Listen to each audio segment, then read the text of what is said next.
Chest up, shoulders back.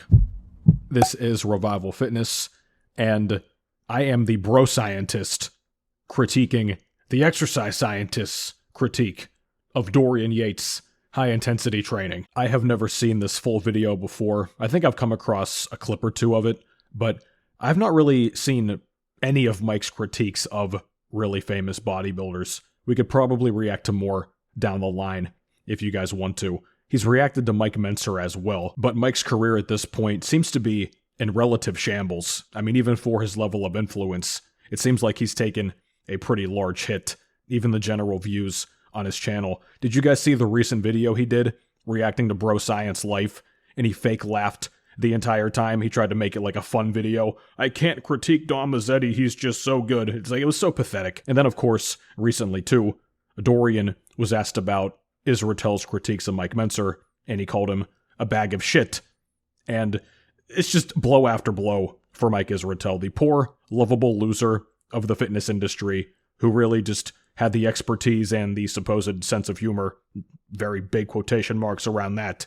And all the ore is gone now, and a lot of people agree with Dorian, whether it's in terms of the assessment of Mike's physique, and or him, frankly, as a person.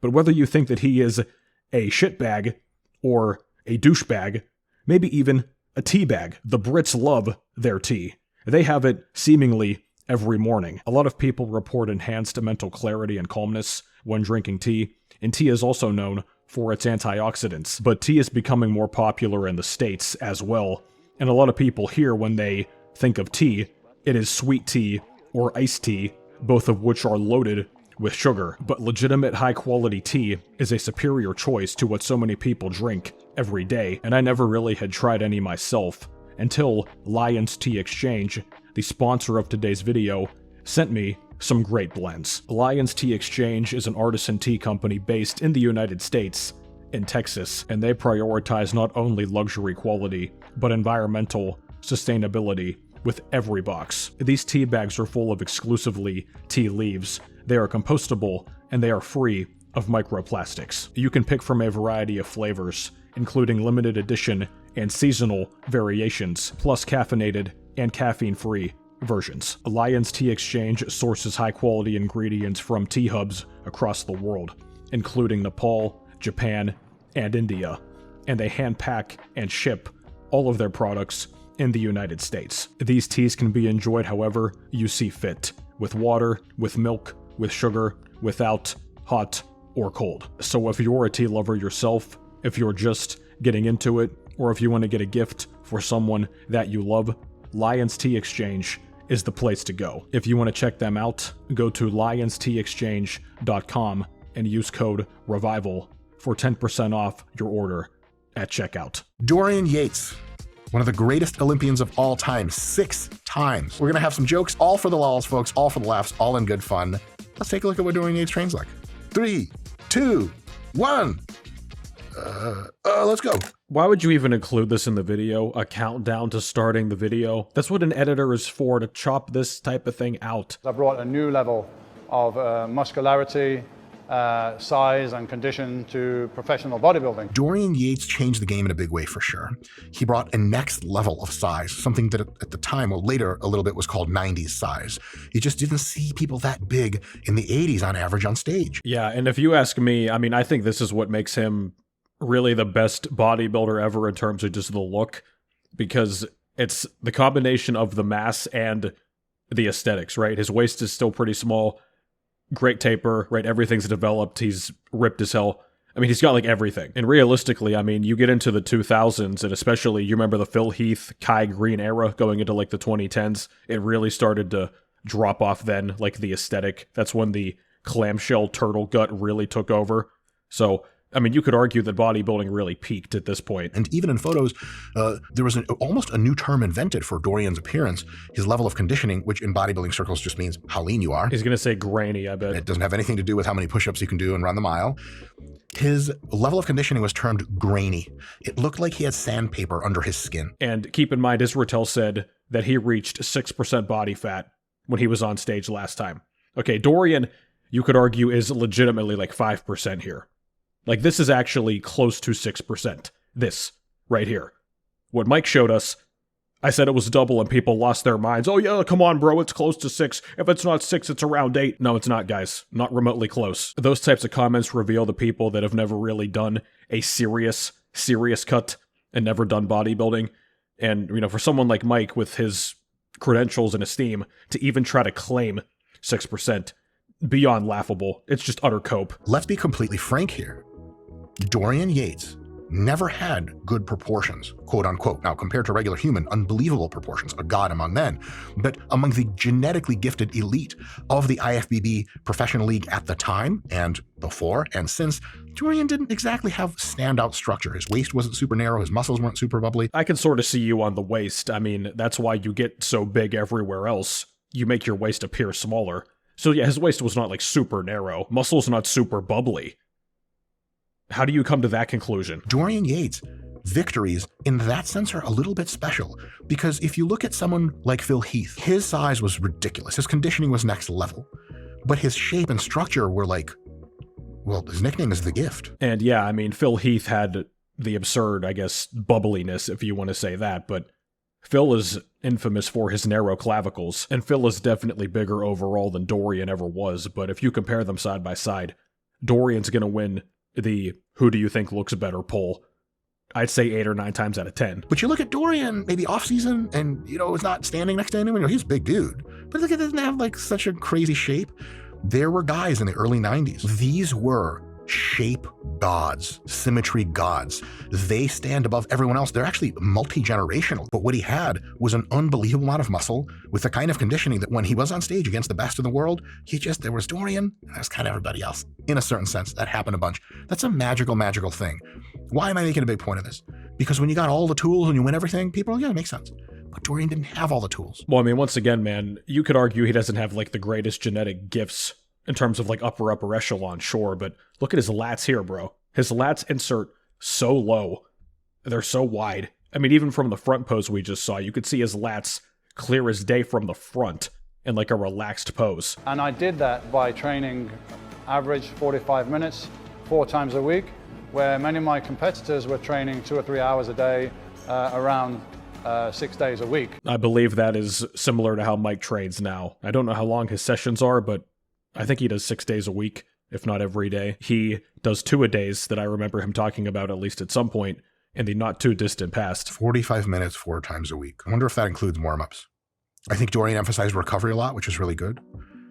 I think that if he would have trained maybe a little bit more, maybe 5 days a week, maybe he could have been even better. You could speculate that, sure, but you're going to have to quantify that somehow. I mean, what would he do? Change up his split in that case? And I know, it's a little rude, which I understand.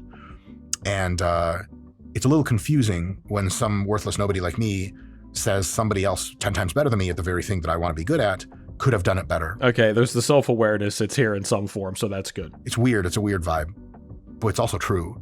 No one winner, no one champion, no one best of the thing at everything has all the answers. And we can all be wrong on stuff. There are many scientific things that I say that I went to school a long time for, which I think Dorian could probably correct me on. Yeah, apparently a lot. And I think that training 4 days a week is swell, but for muscles that recover much quicker, shoulders, biceps, forearms, sometimes calves, sometimes triceps. Okay, so here's a great example of whenever Mike says these things. These small muscle groups tend to recover quicker. How do you determine that they recover quicker? I just don't think there's any science to support that, buddy. Also, too, small muscle groups, and then he says shoulders. He didn't specify a type. The shoulders are a massive muscle group in the grand scheme of things. Just overall saying shoulders. That's not small. These recover quicker compared to what? Chest, back, legs, I suppose, based on how he's wording this. Granted, Dorian did like a modified bro split way of training, so he was getting essentially 1 time a week frequency for everything. There's some overlap in any type of bro split too, so training 4 days per week does not mean each of those has a frequency close to or at that number. Training more frequently might actually be a better idea. Might. That also means might not. 50-50. All the muscles I just listed, specifically biceps and shoulders, were never really Dorian's strong suit compared to his competition. And maybe he could have benefited from training those a little bit more frequently. And, Mike's an interesting case too. I don't know what his exact training split is now, or like how he prioritizes arms. But Israetel's arms are a weak point for his physique as well. So is he implementing the stuff he talks about here? Muscles like the chest, back, legs, you smash them once a week like psychotically hard. It just takes that long for them to recover, where once a week training frequency works really well for them, especially when you're Dorian sized. You just need that recovery time. Okay, yet again, how do we determine this? This is classic Israetel. You notice, right, there's no references even, there's no citations. So number one, he has not and he will not, because he never does show us any science to even go off of here. And number two, just logically, how do you come up with the conclusion that chest, back, and legs take so long to recover from? And also too, right, what parts? He says legs. Is that all parts of the leg? Is that quad and hamstring and glute? For back, is that lats and traps? Can you intelligently train twice a week each muscle when you're Dorian sized? Yes, absolutely. But once a week also works super, super well. For smaller muscles that recover faster, maybe a bit more frequency would have been slightly more ideal. You got to take that with the biggest grain of salt ever, because who the f am I? You're a guy that never provides any actual science despite being the science-based demigod. Blood and guts time. In 13 years of bodybuilding, Dorian Yates has gained 70 pounds of muscle and made the journey from the back streets of Birmingham, England. Oi, f***ing Birmingham, innit? Back f***ing streets, ain't they? I love the British criminal underworld references. I can't get enough. Scott, don't you feel like you're... Oh my god, I'm bringing Scott. Oh my god. We're almost halfway through this. Son of a bitch, man. Each body part is trained every 6 days, using a 4-day split. He trains 2 days on, 1 day off, 2 days on, 1 day off, and then repeats this cycle. That is a very interesting way of training, and I would say really smart. So it's an asynchronous split, which means your workouts don't line up to the week. That is something I consider doing myself, but I'm very OCD in particular about my scheduling. I like things on the given day every single time. It's hard for me to deviate from that. It's really awesome because you can go hard and get in that groove of training for 2 days, and then you get a rest day every other day or every 2 days, and it really heals you up in a huge way physiologically and psychologically. I'm currently doing 3 on, 1 to 2 days off, depending on how recovery's going, and then 3 on, 1 to 2 days off. Day 5 says train/rest. Depends on how recovery went from the dildo curls yesterday. Haha, it's not a joke either. I'm sure he takes the dildo more days than just that one. But leaving out any other details of the split, 3 days on, 1 or 2 days off, then 2 days on, and realistically, the way Mike trains, he would not need 2 rest days in a row. We've seen how he trains.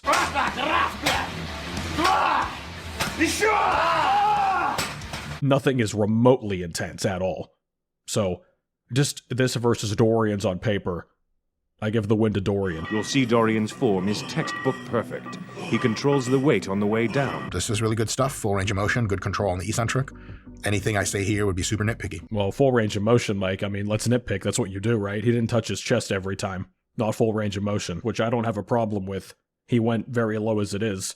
You do not have to touch the bar to your chest on an incline, for example, in my estimation, but Mike is sitting here like, oh, I talk about full range of motion. I mean, you see Mike doing the cambered bar bench press with the groove in the middle to get extra range of motion. His aim is to promote the greatest amount of stress on the muscle, not to exercise his ego by using immense poundages in sloppy form. Well, you know, it's funny when you get strong enough that 4 plates on the incline is considered not immense poundages. Yeah, that's absurd. Finish it. As the set progresses, the only change is the reps get a little slower. There's no technique change. There's no ego bullshit. There's no heaving. There's no hoeing. Well, unfortunately, there's no hoeing, right? Haha, Mike. Drive it up! Let's go! Let's kick! Drive! Again! Come on now, let's kick it! This dude's training partner is one of the most hype guys I've ever seen. Like, I'm not really a fan of this type of thing. I'm going to talk about coming up Diamond Gym. That is like the big trending place now, the most dangerous gym. You know, a bunch of like hard-ass type of guys. Everybody has to train past failure, then they put more weight on, that type of thing. I'm not really a fan of that, but in terms of this right here, like he's going past failure, because if the spotter was not there, he would not be able to finish the last few reps or the last couple, whatever it's going to be. I don't think you have to do that. If you're going to do it though, like a way like this makes the most sense because it's still controlled. And, you know, if you do fail an incline, which is a real possibility, you have somebody there. Because the spotter's hands are on the bar, it's tough to tell how close to failure that really is. But I think the spotter's really helping a little bit on that last rep, which means it's actually beyond failure. Yeah, I mean, I think you could tell from the speed. If the spotter did not touch that, he couldn't have done it.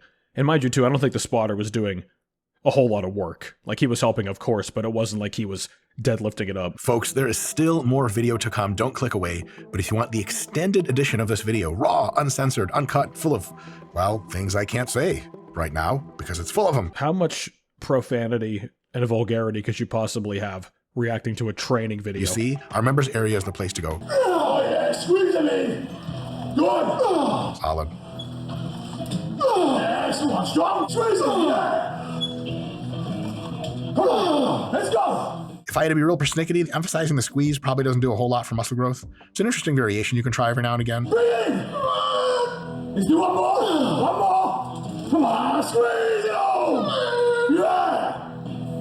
I love it. You guys saw Dorian had help from his training partner to do that full range of motion every single time. What we're learning recently in science, in the science of lifting and getting jacked, is maybe if Dorian wanted to go beyond failure, another interesting thing. Oh, he's going to say length and partials, isn't he? Try in a time machine, I'll take that back, for you guys to try in the gym, is instead of having someone help you lock that full shit out, when you can no longer lock it out, go as much as you can. And when you can barely move at all, then the set is over. Super failure integrated with lengthened partials. Partials at the lengthened muscle position, at the stretch muscle position, those seem to be superior for hypertrophy. They're going to be really fatiguing, but they might be worth it in your case, especially if you're small, you have trouble really training super hard and feeling the muscle. Okay, so yet again, no reference provided. I remember, what was it, last year? The length and partial thing was blowing up. I think his good lapdog, Milo Sheep, was talking about it over and over. I've never really looked at the study about length and partials. I think Nippard talked about it too, so they all had their little play with the length and partials thing. They all have to kind of get their bukkake stroke in. It's fucking big. Oh, God, it never ends with this guy, bro. I mean, I guess not as many gay jokes today, but...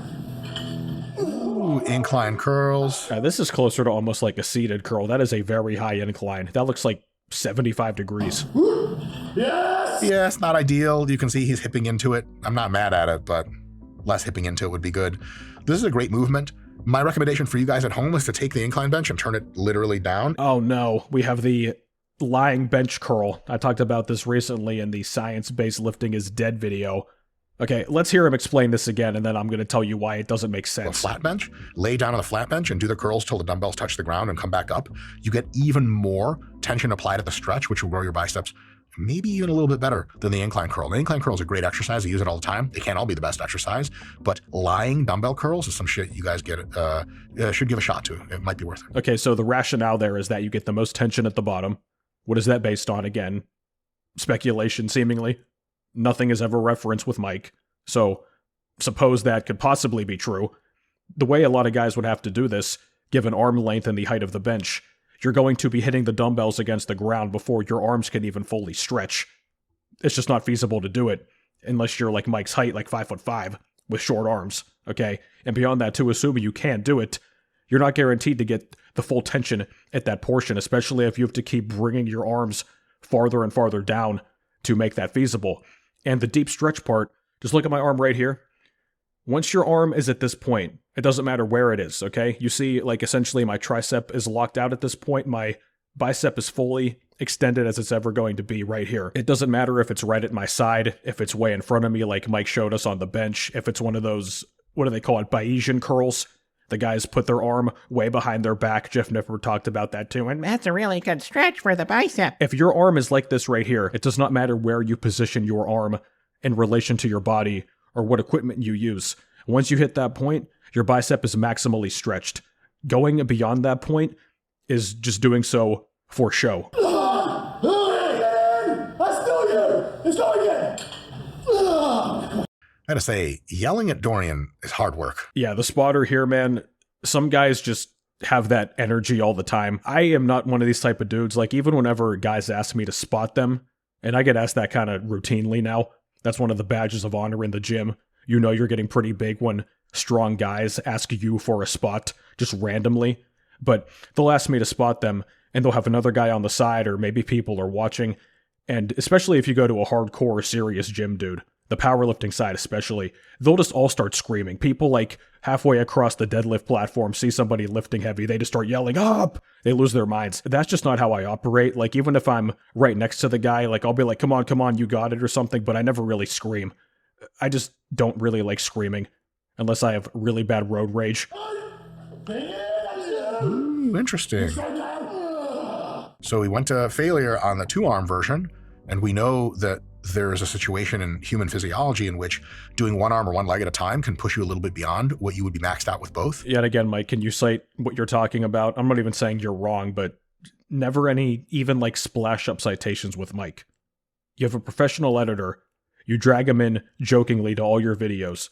You can't even put up like a PM ID at the bottom for 5 seconds. You can't do like Jeff Nippard does and just splash it up so we could simply read it if we wanted to. That's too much to ask of Scott, the video guy. And also notice that his breast is entirely out of his tank top. My God, somebody censor this video. All right, folks, let's do some take-home points. Because unlike most of our Hollywood training, which has no take-home points other than go home and shoot yourself in the dick. Mike, what the fuck are you even talking? This guy is ridiculous, man. And I guess the full breakdown, because we didn't really see a whole lot here. I guess that's for the channel members of RP, which I'm not going to join. On the critical side, you might need more sets to failure or close than Dorian did, because once he got really, really big and strong, each set was so stimulative, he didn't need that many of them, nor could he recover from that many. That's exactly right, Mike. That's why intensity is more important than volume. You figured it out. Now, you can apply that to yourself. You probably need more sets. That's the criticism. How do you determine that, especially the average viewer of RP, who is what, a novice lifter in the gym? Maybe mid-novice, some intermediate sprinkled in? How do you determine they need more volume than Dorian? Dorian did really good technique. Unless you think you got some kind of fucking ace of spades out on him, do good technique too, motherfucker. Because a lot of the people that treat Dorian as a spirit animal, rightfully so, for hard training, also suck dick at technique, and they're terrible. Well, again, we're just pissing in the wind here. Who are you talking about?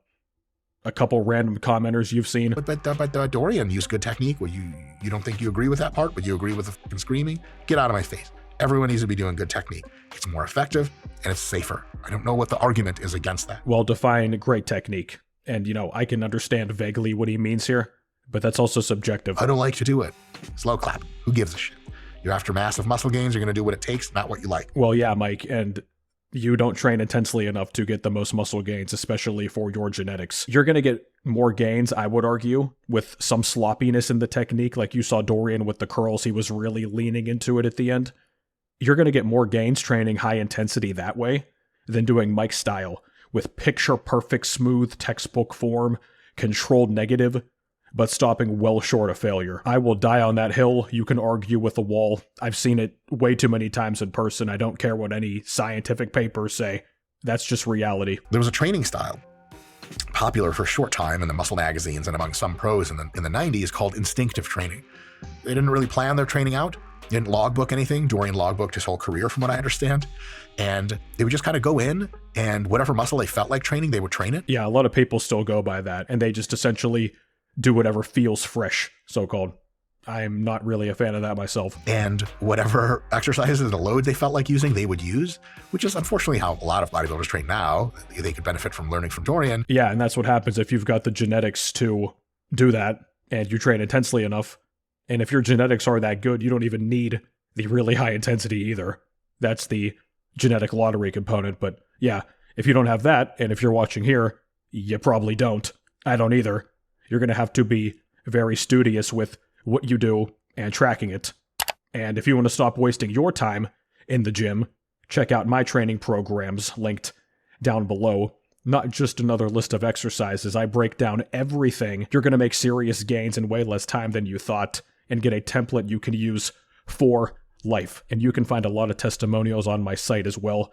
Tons of happy guys that have used them. Asked Dorian, what do you think about instinctive training? And he said something to the effect of, if I did instinctive training, I would be on my couch right now having a beer, because that's what I feel like doing. You got to do the shit that you need to do, not necessarily the shit that you want to do. Now, if what you need to do has some options, definitely choose the ones that are preferable to you. If you can either hack squat or leg press, yeah, you don't like leg presses currently, but you love hack squats, hack squat away to your heart's content. But you got to go hard. And if you don't feel like going hard, either take a deload or shut the up about it. The projection is incredible with this guy, truly. You remember in the last video, he had that whole Instagram post about, oh, 1 set to failure. Out of the way, I have to go throw up in the trash can because I have more sets to do. Then you watch his sets. Okay, we got the hack squat, 4 plates aside.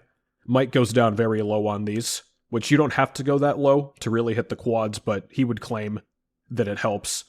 Even so, his form is very buttoned up on these, to his credit.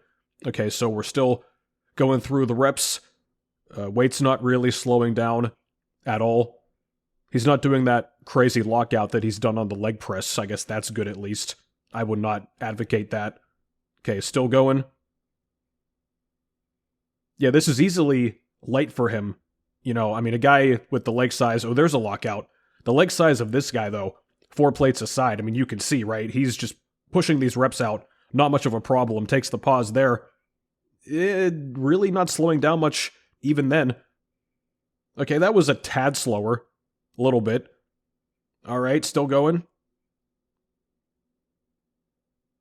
And we rack it right there. Him talking about intensity. He has no backbone in this discussion. I don't care what credentials or what muscle size or anything. Just simply watch him train. If you've got functioning eyes, a 13-year-old could tell you this guy trains like a pansy. Because he just does. It's that simple. There's no defense of it. Whatever he's going to say, oh, well, people with certain fiber types will hit failure extremely suddenly on the final rep or something. Didn't he say that to Jason Kelsey, the NFL center? I could react to that too if I find it. This guy's got so much content to react to. He's a goldmine of content. Dorian's trying. And then on top of that, he tries some more. And on top of that, when you think he's done, he's still trying. And then it's 4 straps and he's still trying. If relative effort, the ability to push yourself to your limits is a problem for you, I only have one solution. You go on YouTube and you watch the Blood and Guts Dorian Yates training DVD from start to finish. And if that doesn't help you train harder, you're hopeless. Just pick up tennis or another hobby in which you don't have to go to failure. Oh my God. You could not script this better. Have you taken up tennis? I give Dorian Yates a legend out of 10 as my rating.